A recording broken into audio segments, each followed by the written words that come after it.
আসসালামু আলাইকুম।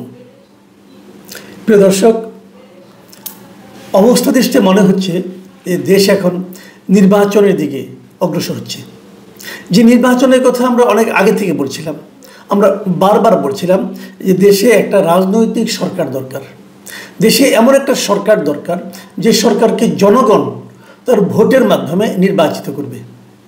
আমরা এই কারণে বলছিলাম যে যদি সেই সরকার জনগণের প্রত্যাশার বিপরীতে কোনো কাজ করে, এমন কোনো কাজ করে যেটা জনগণ পছন্দ করছে না, তাহলে সেই সরকারকে পরবর্তী সময়ে আবার নামিয়ে দেওয়ার একটা সুযোগ জনগণের কাছে থাকবে। জনগণ সবসময় চায় যে তার হাতে কিছু ক্ষমতা থাকুক, কিন্তু বর্তমানে যে সরকার আছে তারা জনগণের কাছে দায়বদ্ধ নয়, তারা কারো কাছে জবাবদিহ করে না। এই জন্যই আমরা বারবার বলছি যে একটা নির্বাচিত সরকার থাকা দরকার। এই জন্য একটা নির্বাচন দরকার। সেই নির্বাচন কবে হবে না হবে এটা নিয়ে নানা বিতর্ক ছিল, কিন্তু সেই বিতর্কের সম্ভবত অবসান ঘটতে যাচ্ছে। এটা এ কারণে বললাম যে আজকে নির্বাচন কমিশন থেকে বলা হয়েছে যে তারা নির্বাচনের একটা রোডম্যাপ এরই মধ্যে তৈরি করেছে এবং সেটা নির্বাচন কমিশন অনুমোদনও করেছে। সেটা এখন টাইপ হচ্ছে এবং টাইপ হতে বেশি দিন সময় লাগবে না। আশা করা যায় যে আগামীকালকের মধ্যে, আগামীকালকে বৃহস্পতিবারের মধ্যে আমরা এই রোডম্যাপটা জানতে পারবো। রোডম্যাপ জিনিসটা কি?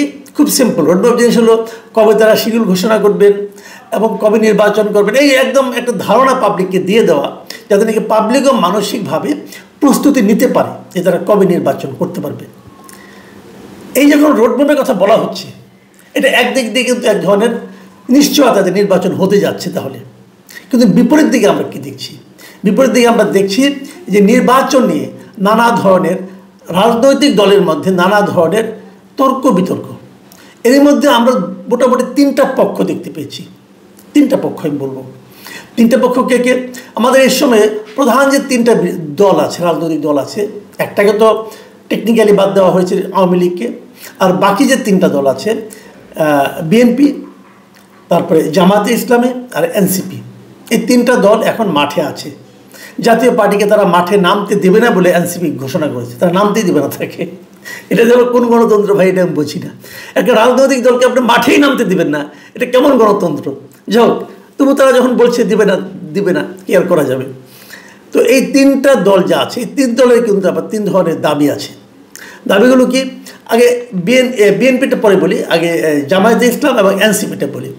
তারা দুজন যে কথাটা বলছেন সেটা হলো যে এই যে তারা একটা জুলাই সনদ করেছেন, মানে কিছু লোককে এনে তার মাধ্যমে একটা সমস্ত রাজনৈতিক দলগুলোকে একত্রে বসিয়ে তারপর সেখান থেকে যে একটা মানে ঐক্যমত্যে পৌঁছানো, বিভিন্ন প্রসঙ্গে দেশ কীভাবে চলবে, সংবিধানের চেহারা কী হবে, কোন জায়গায় কী আইন করতে হবে, এই যে বিষয়গুলো তারা করেছে, কীভাবে একটা নির্বাচন কমিশন গঠন করা হবে, কীভাবে প্রেসিডেন্টের ক্ষমতা বাড়ানো যাবে, প্রধানমন্ত্রীর মেয়াদ কতদিন হবে, এই সমস্ত বিষয়গুলো নিয়ে তারা অনেকগুলি প্রস্তাব দিয়েছে, প্রায় 84টার মতো প্রস্তাব।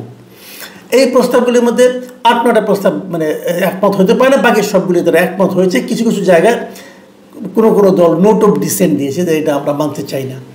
এভাবে এই যে 84টা প্রস্তাব, এগুলো মোটামুটি একমত হওয়া গেছে যে কী তারা করতে চায়।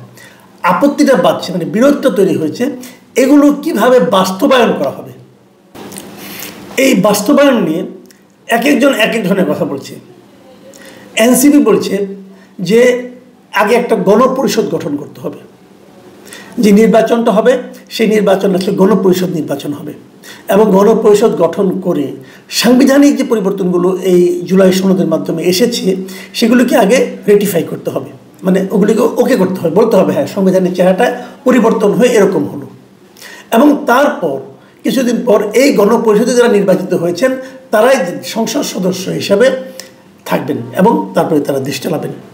এই হলো আপনার এনসিপির দাবি যে ওই জুলাই সনদ বাস্তবায়নের জন্য। জুলাই সনদ বাস্তবায়নের জন্য জামায়াত চাচ্ছে যে রাষ্ট্রপতি একটা ঘোষণা দিয়ে এটাকে বাস্তবায়ন করে দেবেন।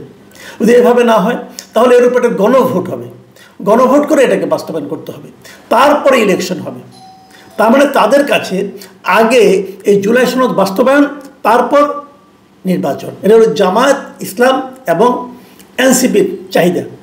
বিএনপি এই জায়গায় বিরোধ করছে। বিএনপি বলছে যে সংবিধানের যে পরিবর্তনগুলো সেগুলো যখন নাকি একটা নতুন জাতীয় সংসদ আসবে, নির্বাচিত সংসদ, তারা করবে। আর যেগুলো সংবিধানের, যেগুলো সাংবিধানিক পরিবর্তন নয়, মানে আইনি পরিবর্তন, যেগুলো যে সমস্তগুলো এখনই আইন করলেই হয়ে যায়, সেগুলো রাষ্ট্রপতি অধ্যাদেশ জারি করে দেবে। নতুন যে সংসদ আসবে তারা সেটাকে মেনে নেবে, এটাকে বৈধতা দেবে। এই হলো পার্থক্যটা। তার মানে মূলত আমার বিবেচনায় বিষয়টা হলো যে সাংবিধানিক পরিবর্তনগুলি কীরকম হবে।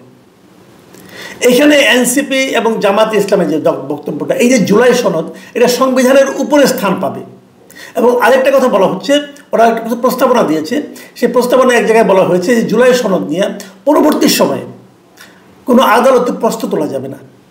এই জায়গাটা তো বিএনপির বিরুদ্ধে। বিএনপি বলছে যে নাগরিকরা প্রশ্ন করতে পারবে না কেন। দেখুন, এখানে কয়েকটা প্রসঙ্গ নিয়ে আমি একটু টুকটাক কথা বলেই আলোচনা শেষ করে দিচ্ছি। সেই জিনিসটা হলো যে আপনি গণভোট কীভাবে করবেন, যে জিনিসটা বিএনপি বলছে। আমি বিএনপির সঙ্গে কিন্তু একমত এই ব্যাপারে। একমত এই কারণে, এখানে প্রস্তাব হলো 84টার মধ্যে 73টার মধ্যে পলিটিক্যাল পার্টিগুলি একমত পোষণ করেছে। প্রশ্ন হলো, এই পলিটিক্যাল পার্টিগুলো একমত পোষণ করলেই সেটাই কি সংবিধানের মধ্যে আপনি অন্তর্ভুক্ত করতে পারেন? সেটাই কি আপনি সংবিধান সংশোধন করতে পারেন? পারেন না। পারেন না এই কারণে, সংবিধান হলো জনগণের আমানত। সারা দেশ কিভাবে চলবে সেটা সংবিধানে লিখিত থাকে। জনগণ ঠিক করবে যে সংবিধান কীভাবে পরিবর্তন হবে কি হবে না। তাই জনগণের প্রতিনিধি কারা? যারা এমপি হন, তারা যারা সংসদ সদস্য হন, তারা হলো জনগণের প্রতিনিধি। তাহলে এমপি সাহেবরা যদি এই পরিবর্তনটা করেন, এবং সেটাও কি, যত এমপি আছে তার 2/3 মেজরিটি, মানে আমি 2/3 মেজরিটি সংখ্যক সংসদ সদস্য, অর্থ হলো দেশের জনগণের 2/3, এরকমভাবে হিসাব করতে হবে আপনাকে। তাহলে তারা যদি বলে তাহলে সেটাকে মানা যাবে। তো এখন 35টা দল কি সবাই এমন তো লোক কি নাই যা নাকি 35টা দলে একটা দলে বিলং করে না? আছে, প্রচুর লোক আছে, কয়েক কোটি লোক আছে যারা নাকি 35টা দলের কোনোটাতেই তারা পছন্দ করে না। তো তাদের মতামতের প্রতিফলনটা কীভাবে হলো এখানে? কাজে এইভাবে আপনি সংবিধান সংশোধন করতে পারবেন না। আবার গণভোট যেটা করবেন, গণভোটের নিয়মটা হলে গণভোট একটা ইস্যুতে হয়। এখানে তো 74টা ইস্যু, আপনি হা অথবা না বলতে বলবেন। তা আমি তো 74টাতে মধ্যে আমি হা নাও বলতে পারি, আমি হয়তো 70টাতে হা বলবো, আর 2টাতে আমি না বলবো। তাহলে আমি কোথায় ভোট দেবো? এখন আমি যদি হা ভোট দিই, তাহলে যে 2টি আমি না বলি সেটা তো হা হয়ে গেল। তাহলে তো গণভোট এখানে প্রযোজ্য নয়। আর রাষ্ট্রপতির যে একটা প্রোক্লেমেশন দিবে, এটাও রাষ্ট্রপতির এখতিয়ারের মধ্যে পড়ে না। মনে রাখতে হবে, সংবিধান সংশোধন বিষয়ক যে কোনো কাজ এটা সংসদকেই করতে হবে। তো সংসদ তো নাই, তাহলে আগে আপনি সংসদটা তৈরি করেন। কী করে তৈরি করবেন? সংসদ নির্বাচন দিতে হবে, তাহলে আগে নির্বাচন করেন, তারপরে এগুলি চেঞ্জ করেন আপনি। এখন নির্বাচন না করে আপনি চেঞ্জ করবেন কীভাবে? এটা হয় না। আরেকটা জিনিস যেটা বলা হয়েছে যে আদালতে প্রশ্ন করা যাবে না, এটাও আমার কাছে মনে হয় না। পৃথিবীর কোনো কিছুই প্রশ্নের ঊর্ধ্বে নয়। আজকে যেটা প্রশ্নের ঊর্ধ্বে নয়, কালকে সেটা প্রশ্নের ঊর্ধ্বে হতেও পারে, মানে প্রশ্নের ভিতরে পড়তেও পারে। আজকে এক বাস্তবতা, কালকে এক বাস্তবতা। কাজে প্রশ্নের ঊর্ধ্বে নয় এই কথাটা, আইন করাটাই একটা ভুল আইন। এই যে ইন্ডেমনিটি করা হয়েছিল বঙ্গবন্ধুকে হত্যার পর, ফারুক রশিদ, এদেরকে কোনো ঘটনা নিয়ে কোনো প্রশ্ন করা যাবে না, আদালতে মামলা করা যাবে না, এটা করা হয়েছিল। ঠিক আছে, ঠিক আছে। এই যে গতবার গভর্নমেন্ট এই যে কুইক রেন্টাল সার্ভিস এইগুলি, মানে আপনার কোম্পানিগুলি করার জন্য, বিদ্যুতের জন্য, তারা কিন্তু ইন্ডেমনিটি দিয়েছিল যে এগুলো কোথেকে কেনা হচ্ছে, কীভাবে কেনা হচ্ছে, এটা কোনো প্রশ্ন করা যাবে না। কেন প্রশ্ন করা যাবে না? তো এখন কেউ টিকছে এগুলো মামলা হবে না? হবে।